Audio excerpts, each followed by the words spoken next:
احكي لكم قصه غريبه جدا واقعه. قبل فتره اتصل علي واحد وقال دايرين قروش عشان العودة الطوعية، ولو ما اديتنا قروش احنا حنبلك في الميديا، واحنا مجموعة تبع واحد اسمه الانحرافي، ما دار يجيب اسمه ذاته. طيب ليه؟ هي تهديد يعني؟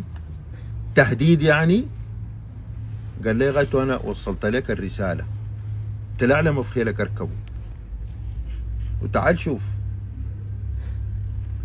اول حاجة الزول ده من ايام الحرب دي يا جماعة، البلاء البلينا احنا ما في راجل بلاو، وعلى مرأة من الناس. انا الشيء ما قادر استوعبه، الناس كلها كانت شايفة شنو؟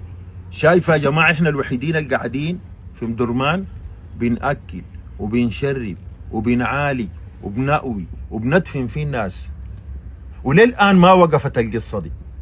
الليلة 1026 يوم 3 وجبات، أكبر تكية في السودان، فيها فرن وفيها صيدلية وفيها عيادة ومجاني و3 وجبات، وبيخدم بيصرف عليها الشيخ فقط. هو كان بينبذ وسي، وده دي حقة الجنجويد، والاستخبارات كانت خاطة يدها عليها ومتابعة. لما الجيش جاء ناس الاستخبارات والجيش قالوا شيخ الأمين احنا متابعينه من الأول، يلا ما في حاجة يقولها. وفي عندنا واحد قريبه وادخالته طوالي يا جماعة، وادخالته ده مات بسببه.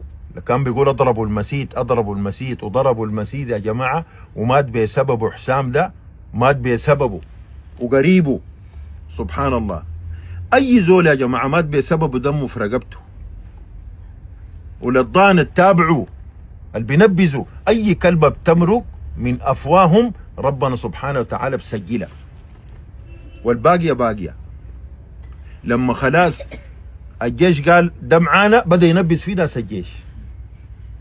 لما البرهان بنفسه جلب مسيد وزار التكية وشكر الناس بدأ ينبذ في البرهان.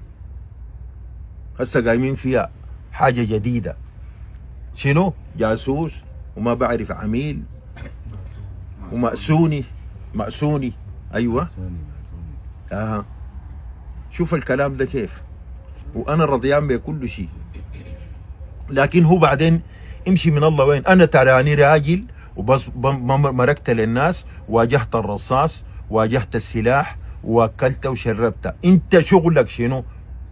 شغلك متدسي ويحرج في الناس. امرك برا ابقى راجل، شيل لك سلاح وتعال. اهو ده الحرب ما وقفت، شيل سلاح وتعال. زي البراؤون ديل ما شايلين سلاحهم زي الجيش ما شايل سلاحه، زي المشتركة ما شايلين سلاحهم. انت شغال فدادية، عارفين الفدادية شنو؟ ها؟ شغال حكامة تشيله تكورك امرقوا وسف في الدين واشرب في استغفر الله العظيم، استغفر الله العظيم يا جماعة. والله انا اللي بعرفه الراجل يكون شايل سلاح ويجي يمرق يحارب مع الناس، او تعال ابقى زي الرجال اكل الناس وشرب الناس وعالج الناس، وبعد ذاك شنو؟ بعد ذاك دك صدرك. قسما بالله قعدنا في دانات ما يعلم بها الا الله، لا جرينا لا خفنا، وقسما بالله صرف من حرمة عنا للآن ملايين الدولارات، ولقي بينا من زول تعريف. وحنصرف، مش السودان ده طالما محتاج والله نصرف عليه لأحد آخر قرش عندنا. وانت خليك لشنو؟ خليك السرخي ورا هنا قاعد في امريكا ويصرخ يضرب في الماكدونالد، وقدر الدولاب ده بقى يضرب في الماكدونالد ويسوي في شنو؟ في الماكدونالد. اي امرك حارب معنا. هو لكن يحارب كيف صحيح؟ هو بس اللسان وما بيقدر يظهر للناس، يقدر يظهر للناس، ما بيقدر. ترى احنا ظاهرين اهو ده، وانا ما في وهو ترى منتهي. في الطبالة اللي بجنبه، الطبالة عامل له 7 8 تنفار، كل واحد عامل له منصة، بيقول تعالوا نردم داك وتعالوا وفي رجال الاعمال بيخافوا منهم، بخافوا من الردم، يقول لك ببلون وببلون. احنا ما بنخاف من البل ولا من الردم ولا، لانها كلمه. وقدر ما هو يردم فينا احنا بنزيد في التكيه. عملناه 13 تكيه، 13 تكيه، وليه قدام انت زيد في تيهك واحنا بنزيد في دلالنا.